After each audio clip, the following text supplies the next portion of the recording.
आदिवासींच्या बजेटमधील 7,000 कोटी लाडकी बहीण योजनेत प्रकाश आंबेडकरांचा सरकारवर गंभीर आरोप, तर असा निधी वळवता येत नाही, मंत्री धर्मराव बाबा आत्राम यांचं स्पष्टीकरण.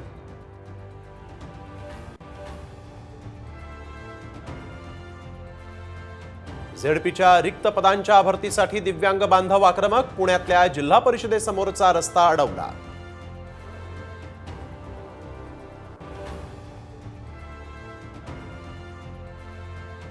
सलग तिसऱ्या दिवशी नाशिक शहर आणि परिसरात पावसाची संततधार, पंचवटीत 30 कुटुंब स्थलांतरित, सर्व शासकीय यंत्रणा अलर्ट मोडवर.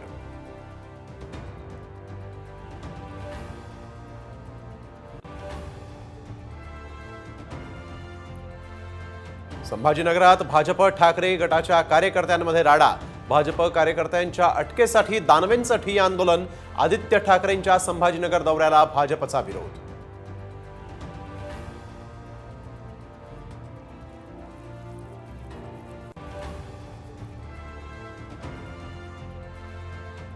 काँग्रेस खासदार वसंत चव्हाण यांचं निधन, हैदराबादमधल्या हॉस्पिटलमध्ये घेतला अखेरचा श्वास, नांदेड जिल्ह्यावर शोककळा.